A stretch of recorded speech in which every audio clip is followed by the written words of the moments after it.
நாங்கள் நெஞ்சோடு ஸ்தோத்திரிக்கிறோம் ஐயா. இதுவரே நாங்கள் உங்களை துதிக்கிறோம் அப்பா. யாருக்கும் இல்லாத சாக்கியத்தை எங்களுக்கு மாத்திரம் நீங்க கொடுத்ததற்காக ஆண்டவரே உமக்கு நாங்கள் நன்றி செலுத்துகிறோம் ஐயா.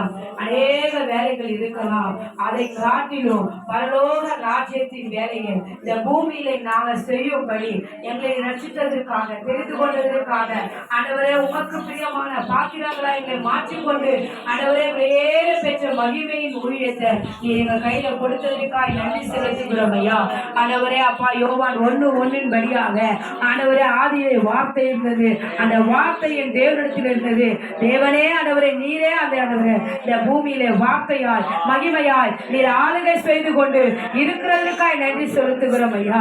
ஆண்டவரே இதோ உடைய வார்த்தையை சுமந்து கொண்டு போகிறோம் அப்பா. இந்த வார்த்தையை நாங்கள் சொல்ல போகிறோம் ஐயா. இந்த வார்த்தை ஆண்டவரை போய் வெறுமையாய் வராத ஆண்டவரே.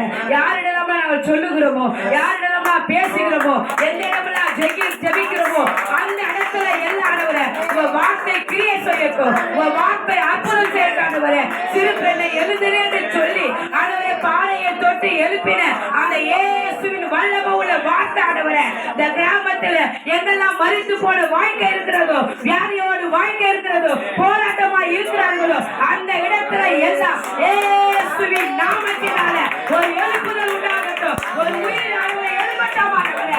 ரட்சிப்பின் ஊற்றாண்டவரே ஏழும்படியாய் ஜெபிக்கிறோம் ஐயா. எங்கள் முழுவதும் ஆண்டவரே இந்த கரத்தை நாங்கள் ஒப்பு கொடுக்கிறோம் ஐயா. கத்திரிச்சேரி விழுதமாங்களை முடித்து குப்போம் இயேசுவின் ஆண்டவரே கிராமமாய் மாறட்டும். கத்திரிச்சேரி கர்த்தருடைய பட்டணமாய் மாறும்படியா நாங்கள் ஜெபிக்கிறோம் ஐயா. எவ்வளவு பேர் இருக்கிறாங்கப்பா பாரத்தோடு கஷ்டத்தோடு வியாதியோடு அவர்களுக்கு சுவிசேஷத்தை அறிவிக்கும்படியாக ஆண்டவரே தெரிந்து கொண்ட பாத்திரமா. உலக சிந்தை இல்லப்பா, குடும்ப காரியம் இல்லப்பா, எந்த ஒரு காரியமே சிந்தையில வரக்கூடாது. நாங்க போகிற நோக்கம் இயேசுவின் ரட்சிப்பை மாத்திரம் சொல்லிக் கொண்டு போகிற ஆண்டவரை நோக்கமா இருக்கும்படியாய் ஜெபிக்கிறோயா. ஆண்டவரே பக்தி உள்ளவனை தவிர்த்து தெரிந்து கொண்ட தெய்வம். இங்க யாரெல்லாம் பக்தியோடு இருக்கிறார்களோ அவர்கள் எல்லாம் உமக்காய் தெரிந்து கொள்ளுங்கப்பா. உமக்காய் தெரிந்து கொண்டு நீ நடத்தும்படியாய் ஜெபிக்கிறோம். நீர் எங்களோடு வாரும், நடத்தும், ஆசீர்வதியும். இயேசுவின் நாமத்தினால ஜெபிக்கிறோம் நல்ல பிதாவே.